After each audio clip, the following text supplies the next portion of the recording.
And then while hanging and struggling in my last breath, I want to also shoot myself again. Literally, if you got Botox in your lips, you would look like you had a stroke. So who cares? Why not do your own thing and let them say what they want? Hey guys, welcome to my new video. Today we're going to be doing the full and comprehensive anything goes Q&A about plastic surgery. I asked you guys on Instagram to ask me anything you can think of plastic surgery or fake related, and I would answer it to the fullest of my abilities and completely honestly. I really enjoy doing Instagram Q&As because for me, it's more opening up to you guys, letting you guys know more about myself and my ideologies or things that I've done. And hopefully not only will that be entertaining, but it can be insightful for some of you who might be thinking about going along the same path as me, or if you're going through something similar in life. So without further ado, let's get going. I have my trusty no face right here to tell me what you guys have asked me, and I apologize for this taking so long. Every time I ask you guys for questions for the Q&A, I always imagine I will be filming it the exact same day, and then for some reason, it ends up taking me weeks. So this is the image that I asked you to ask me questions on. Before we get into this, there's something I want to address. For any of you who think that I'm trying to tell people to get plastic surgery, or that I'm somehow advocating that everyone gets plastic surgery, or that everyone looks the same as I do, or should want to look the same as I do, I am of the opinion that it's more important to educate people than to tell people what to do. If a girl has it in her head that her nose is too big or something is bothering her and she wants to improve herself, no amount of people telling her that she looks beautiful the way that she is gonna change her mind. So rather, I would talk about how you can gain self-esteem, or at least try to educate a little bit so that when she does go in for the procedure, she's well-informed, well-researched, and does it in the safest and best way possible. Education over censorship, knowledge over telling people what to do or implying that your way of living is the way that everyone else should live.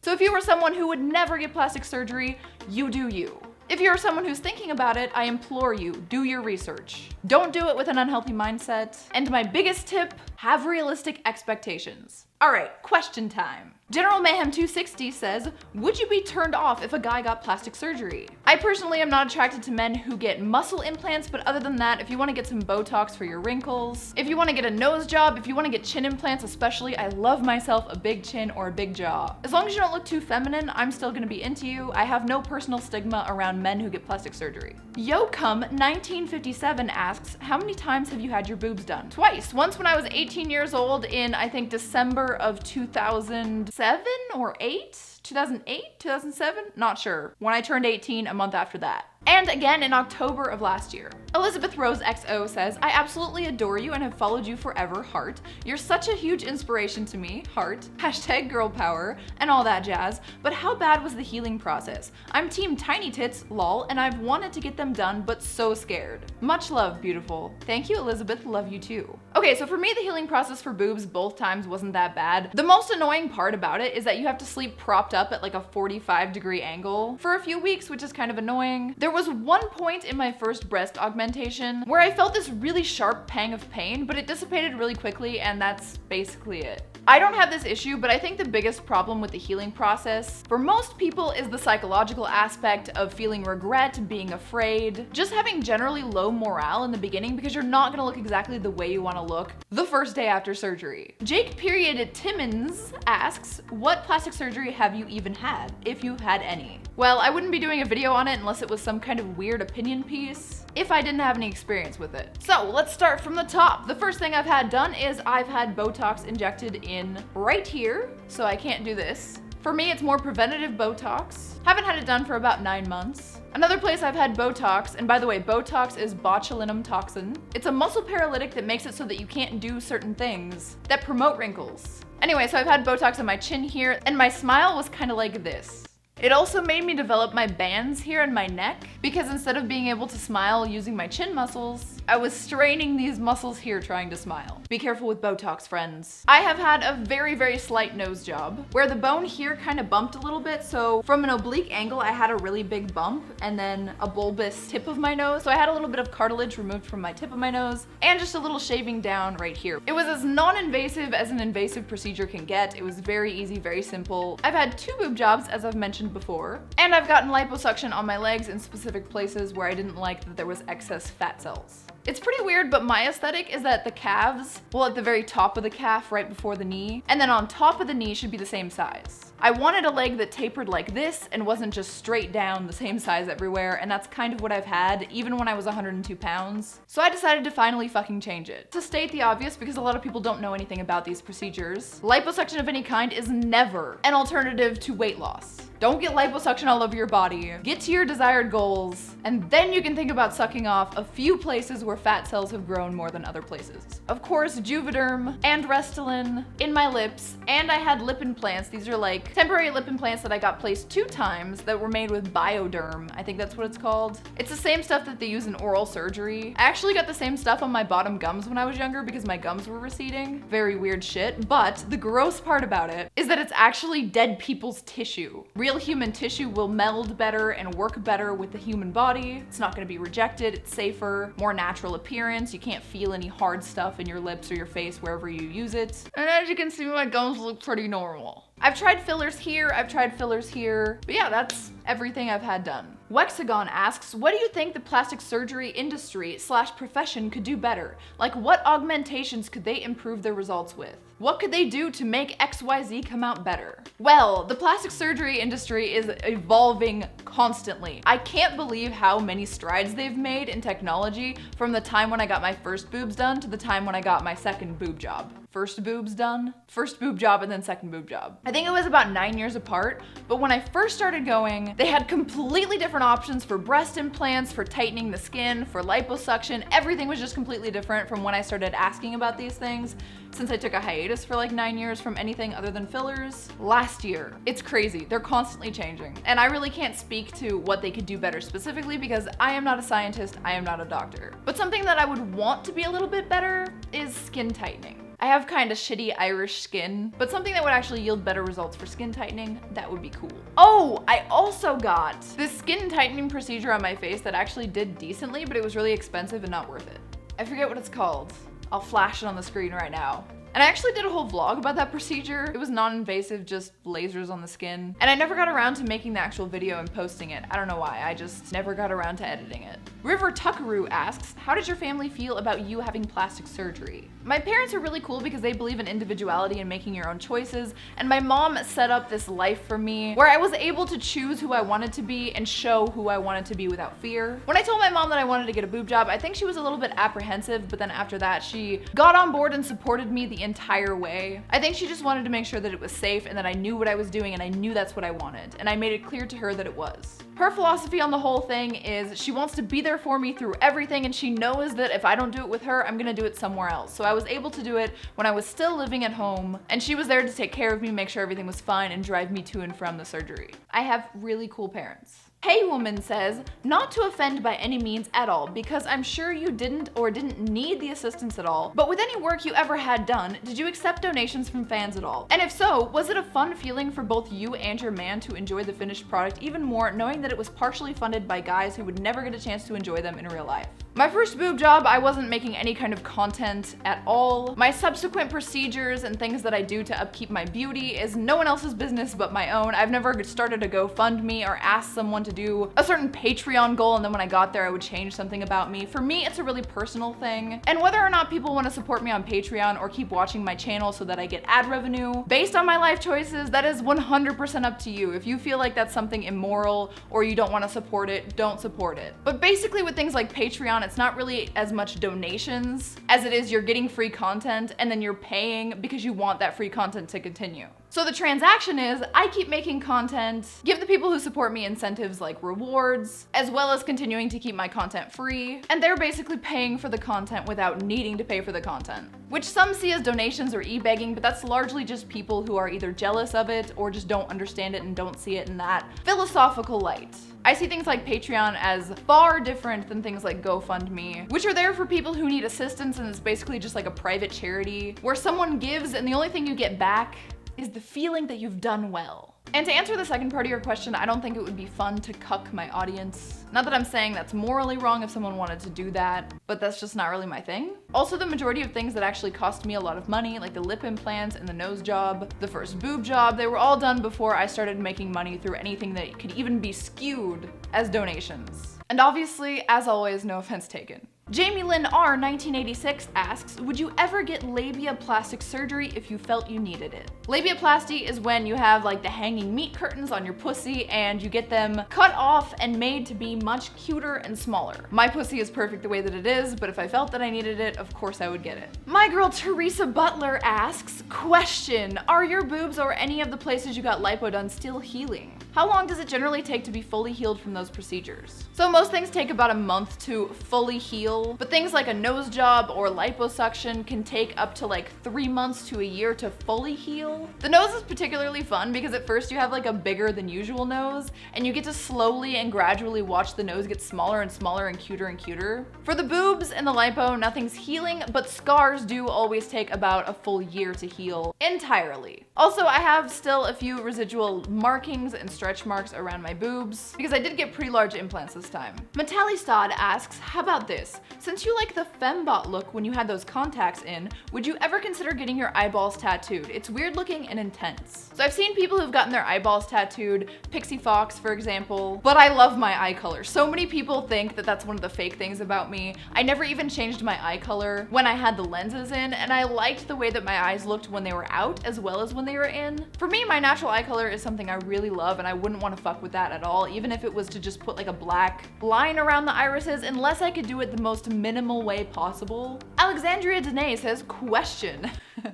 I like that some of you guys are doing the question thing in here. I love you so much. What made you first want to start getting work done? You're stunning, baby girl. Mwah. Love you, Alexandria. So I don't know what made me want to get work done other than the fact that I had an ideal for my breasts and my body, an ideal body shape that wasn't attainable without plastic surgery. Moreover, I liked the way the fake look looked more than the natural look. So if there was someone who could just like whisk a wand and make me wake up the next day with natural double Ds, I would completely turn that down 100% and keep my A cups. So for me, it was something I really wanted to do. I did a fuck ton of research from the time I was like 16 to the time I was 18 and can finally do it. I've always loved the look of fake tits. When someone pushed up their boobs and they had natural boobs, I was like, oh, that's the best. And then I was always so disappointed when they took off a bra. And I knew I had a healthy mindset about it because it was just a preference to me. It was something I wanted to improve about myself, not something that I cried over for years or that I even disliked my natural boobs. I thought they were cute. Darth Pimp asks, what has been the worst reaction someone has had to your choice to change yourself to match your aesthetic?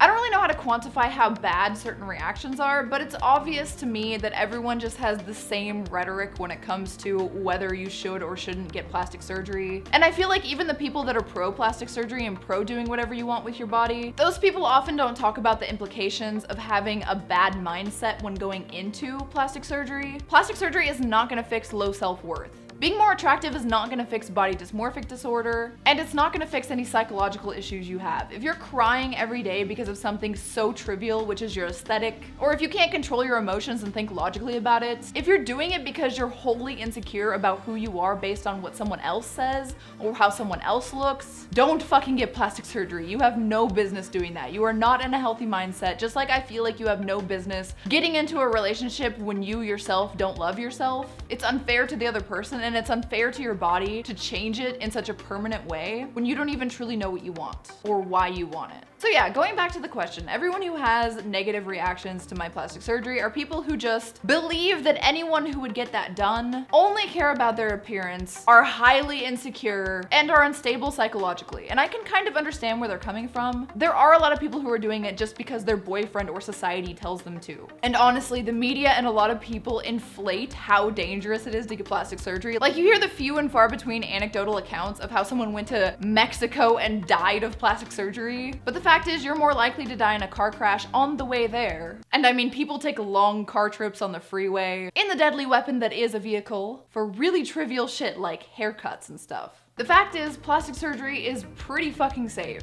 The scariest thing about plastic surgery is anesthesia, and anesthesia is not unique to plastic surgery. Most of the risks associated with plastic surgery are related to not going with a board-certified plastic surgeon or just purely aesthetic.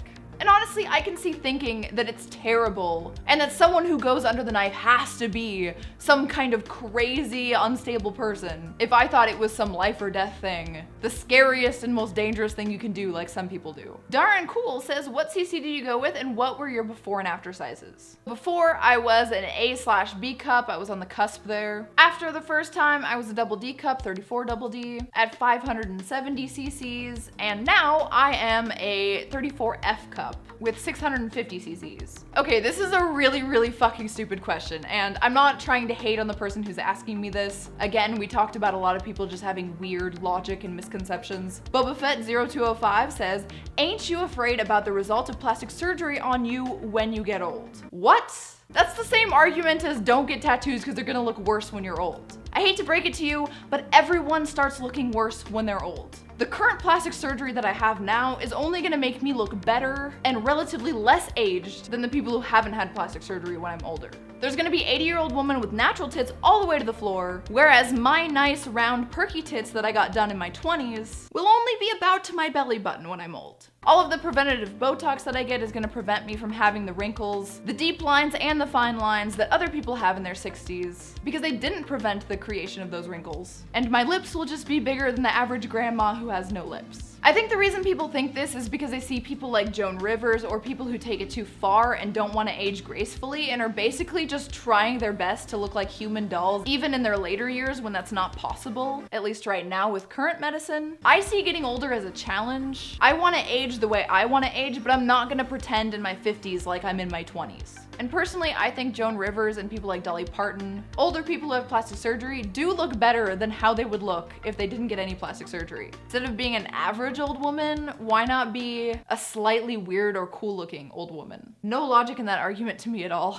Also, another argument that I would have for that statement, a more dismissive one, mind you, is what the fuck do I care what I look like when I'm older? Beauty is supposed to fade and you're supposed to look your most fertile and most beautiful in your 20s. After like my 50s, who cares? I would rather look good in my 20s, 30s, 40s and look awful in my 50s, 60s, 70s than not look the way I want to when I'm younger and just look real bad when I'm old, like I should, cause I'm old. Tiffany X says, question. What are your thoughts and opinions on females going through surgery to get the male genitalia and vice versa? So, transgenderism. I personally don't believe in mutilation of the body based on mental illness. And I know that's gonna be a controversial statement, but if you're not in the right mindset, I don't believe you should be getting plastic surgery or going under the knife. That being said, if there's nothing you can do to have a stable quality of life as a transgender person, other than passing as the other gender, if that's really that important to you, and I don't know if there's any other way to alleviate it, but I know a lot of transgender people say that there isn't. If you know that's the only way that you can maintain a proper semblance of life, and ever be happy, then fucking go for it. I may have opposing opinions to your life choices, but the difference with me and other people is that I don't judge you on them because I think everyone should do what they want and what they feel is best for them, and I don't feel like I'm the sole arbiter of what's right and wrong. Tori Addard said, how is the healing process of your rhinoplasty versus the healing process of your breast implants? They're both relatively easy. The boobs are kind of annoying. Laying around all day, having sore boobs, having to wear a tight sports bra, having to sleep upright, all these things are annoying. So yeah, I think the boob job was more annoying. But as I said, I haven't had a full bone-breaking rhinoplasty. Zach Moore 1 says, here's a question. How much do you think might be too much plastic surgery? You know, when does it go from making yourself look the way you want and feel good like to becoming just kinda off? Any examples of too much you can think of without calling anyone out too hard? I don't even think about this really. Like, there are times when I look at someone and I feel like they might look slightly older because of the plastic surgery, but then at the same time, I have in the back of my mind that it's just the plastic surgery on their bone structure. I mean, there are some people that have a bone structure that just always makes them look like an older Russian woman without even getting anything done. It's such a personal and subjective thing that I don't really care when someone gets too much plastic surgery for my tastes. And I know a lot of people think I've gotten too much, and then other people might think that I haven't gotten enough or I need to change certain things that I don't feel need to be changed at all. I don't know, it's just not something I really think about for anyone other than myself. I think too much plastic surgery would be too much Botox. And again, guys, please, Botox is botulinum toxin for paralyzing muscles. It is not for lips. Anytime, and it's so often, you guys, anytime someone says too much Botox in lips, I want to fucking shoot myself, then resurrect myself to hang myself, And then while hanging and struggling in my last breath, I want to also shoot myself again. Literally, if you got Botox in your lips, you would look like you had a stroke. Rant over. DBO Company says, how much maintenance do you have to do after you get fake boobs versus before? Do you have to get them checked often? Anything specific you need to do on a regular basis? So if you get fake boobs, or if you have big boobs naturally, simply because they're heavier, you want to wear a bra more often, which is kind of annoying because I like to go braless. But really the only repercussion is that you're gonna have to have another boob job or a lift, which I don't want to have a lift because I don't like the scarring. So that's basically the only thing, but it's a good idea to wear a bra anyway, unless you have really small to moderately sized boobs. The FDA recommends that with silicone gel, which is what I have, you get an MRI on them every like 4 years, but that is so expensive, not covered by insurance, and there's no substantial evidence that you should do this. Basically, the only reason that they want you to do this is because silicone gel won't leak, so your boob won't deflate. So if you get some silicone out into your body, which by the way, again, has not been proven in any study to actually be harmful to you, it's just something the FDA has been so wishy-washy about, like they are with a lot of things. Every 10 to 15 years, I think it's even longer now with new implants, you might have to get a breast revision or another augmentation. Breast implants aren't forever and complications can arise, so as with everything, it's best to have extra funds just in case something goes wrong and you have to change something. I recommend not spending your last dollar on plastic surgery because there's a possibility that you might want something revised, something that was out of the doctor's control, or you might want to change something later on, or something catastrophic might happen and you want to have the money to be able to fix it.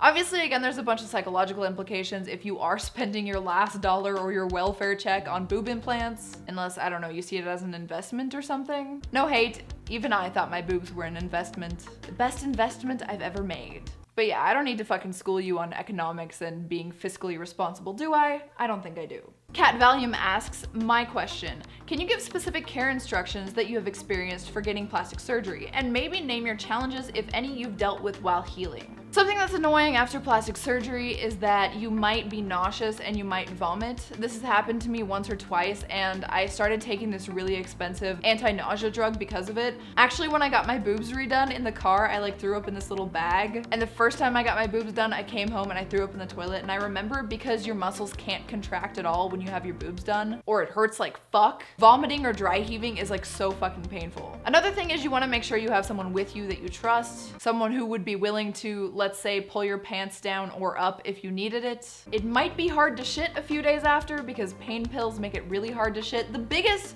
and hardest thing was when I got my liposuction done, and I didn't take a shit for 9 days. I was so bloated, and I decided that it would be a good idea to like carbo load during it and eat like a ton of pizza because I was lazy and didn't want to make anything. And so I was completely fucked. I was taking like laxatives trying to get back on track. It was fucking awful. But that's basically the only thing I've ever had an issue with. Also, another annoying thing is that you can't take a shower for a few days, and then when you do take a shower, you're like being really careful, so you never really feel clean in the beginning. I really feel like the doctor, as with all parents when they're parenting, should not just tell you what not to do, but why to not do it. I know we're gonna go off on a tangent here, but oh my god, nothing makes you want to say fuck you, I'm gonna do it anyway, than someone just telling you to do something. But if someone says you shouldn't do this because, then you're allowed a choice and you're allowed knowledge. I just found out recently why I'm not supposed to drink or eat anything before surgery. It's not just because you might vomit on the table and then the plastic surgeon will be all annoyed and the nurses will have to clean it up. No, there's actually like a hole in your throat, I think it is. I'm being very layman here because I don't know the actual terminology, but there's a hole near your windpipe or something that when you're unconscious on the table just lies open that's supposed to be closing when you regurgitate or eat something. And since that hole is open, you can get food and vomit inside that windpipe hole, which fucks up your lungs and can give you pneumonia, which we all know can be very life-threatening. Research why you have to do things so that you take them seriously. Or not. Like, one of the things that I don't do that they recommend that you do before surgery is anti-anxiety pills. I don't like the way psychoactive drugs work on me, so I decided to skip them and I've never had a problem. But that's because I knew that it wouldn't be harmful if I did skip them, because I knew why I was supposed to take them. For anxiety that I didn't have. Dat Nerd Kid says, question, have you had anything done that you regret or that you didn't look 100% like you hoped? So from early on going into plastic surgery, I knew that I had to have realistic expectations and I knew that I had to account for things that might go wrong. I've never had a surgery that I actually regretted or that came out so bad that I would take it back or that the before was worse than the after. For instance, one of the things that was my problem was my last breast augmentation. I had to get cut around my areola in order to make my boobs more even. If you've seen that nude video that's going around of me that I used to say was fake, my nipples are a little bit pointing in a different direction and I had that fixed through that revision. Well, I decided to not listen to my surgeon and go tanning instead of waiting a year before I let my scars be exposed to UV. Well, that made them look quite bad. And this is quite bad to my standards. They were just a little pulled and white, like you could tell that there was a scar there rather than them blending in nicely to my areola. So yeah, that was annoying and I got that revised with the new boob job. My scars heal notoriously terrible on me. And I don't know how the scars on my boobs are gonna fully settle. I have a few more months to make my decision, but I might actually get some laser to dissipate them a little bit. And then when I got my lipo, there was a little patch of fat left on the front of my thigh above my knee that was a little bit different than the other side. And I had an awake revision. Yes, I got liposuction awake. Creepiest and weirdest experience of my life, wouldn't trade it for anything. Painful too, to get that revised, but everything's basically in order now. And as I stated before, I really did not like the Botox I got in my chin. But that's pretty much it. Everything was temporary or easily fixed or came out great, and I have no regrets. Demi Rose asks, hey baby girl, if you already had big boobs, would you get them lifted or reduced and put implants in? I want to prepare myself for when gravity sets in. Yeah, if I had naturally big boobs, I probably would have gotten a reduction and a lift and then the implants. I like the fake look. I don't like the look that a lot of girls have where people think that they have natural boobs, where they have like the really big, saggy, floppy boobs and then they put implants in it and it looks just kind of like heavy balls. To me, the aesthetic I like is the stuck on, the big, the round, the gravity defying. I wouldn't trade the way that I started for the world because I liked my little AB cups and they were especially a great foundation for implants. Tomorrow on Dragon Ball Z. But other than that, not much other than, you know, titty fucking.